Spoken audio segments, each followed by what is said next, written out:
Hello friends, எல்லோரும் எப்படி இருக்கீங்க? சாப்பிட்டீங்களா? இன்றைக்கி ஒரு வித்தியாசமான ரெசிபி தான் பார்க்க போகிறோம். இது செம்ம டேஸ்ட்டாக இருக்கும். ட்ரை பண்ணால் இனிமேல் நார்மல் பூரியே செய்ய மாட்டீங்க, இந்த மாதிரி தான் செய்வீங்க. இதுக்கு சைடிஷ்ஷு தேவையே கிடையாது. நீங்கள் சைடிஷ்ஷு பண்ணுற வேலையே உங்களுக்கு மிச்சமாயிரும். உருளைக்கிழங்கு வேக வச்சு எடுத்து வச்சுக்கலாம். அதை மசிச்சு வச்சுட்டு மாவோட கலந்தால் நல்லது. நான் மாவோட சேர்த்து மசிச்சிட்டேன்.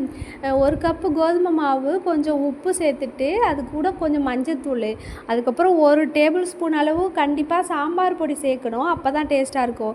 சேர்த்துட்டு பொடியாக கட் பண்ண கொத்தமல்லி சேர்த்துட்டு நல்லா பிசைஞ்சு எடுத்துக்கலாம். சுடுதண்ணியில் பிசைஞ்சிங்கன்னா கொஞ்சம் சாஃப்டாக இருக்கும்.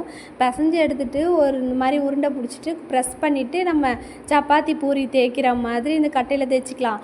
கொஞ்சம் ஆயில் மட்டும் நீங்கள் அப்ளை பண்ணிவிட்டு தேய்ச்சிங்கன்னா சூப்பராக வந்துடும். நல்லா அழுத்திலாம் தேய்க்கக்கூடாது, லைட்டாக நீங்கள் உருட்டினீங்களாவே போதும், சூப்பராக வந்துடும். நல்லா கொஞ்சம் மொத்தமாக தேய்ச்சிங்கன்னா பூரி கொஞ்சம் உப்பி வரும். இப்போ நான் போடுறேன் பாருங்களேன், பூரி எவ்வளோ சூப்பராக உப்பி சூப்பராக வந்துச்சுன்னு. அவ்வளோ டேஸ்ட்டாக இருந்துச்சு. சைடிஷே தேவையில்ல. இது செய்ய செய்ய காலி ஆகிடுச்சு. நான் திரும்ப தோசை தான் ஊற்றி சாப்பிட்டேன், மாவே இல்லை.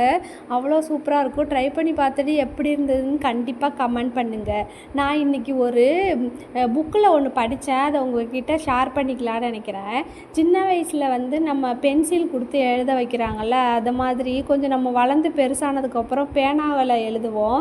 அது பெருசானதுக்கப்புறமும் பென்சிலில் எழுத மாட்டோம். அது ஏன்னா சின்ன வயசில் நம்ம பண்ணுற தப்பெல்லாம் திருத்திக்கலாம்.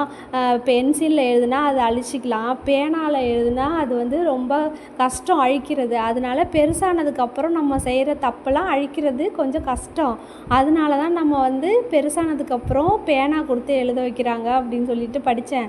அது ரொம்ப எனக்கு பிடிச்சிருந்துச்சு. ஆனால் நம்ம கொஞ்சம் வளர்ந்ததுக்கப்புறம் தான் நிறைய தெரிஞ்சே தப்பு பண்ணுவோம். அதை திருத்துறதுலாம் ரொம்ப கஷ்டம்தான்.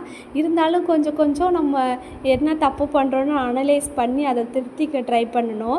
வீடியோ பிடிச்சிருந்தால் லைக் பண்ணி சப்ஸ்கிரைப் பண்ணிக்கோங்க. கண்டிப்பாக இந்த பூரியை வீட்டில் செஞ்சு பாருங்கள்.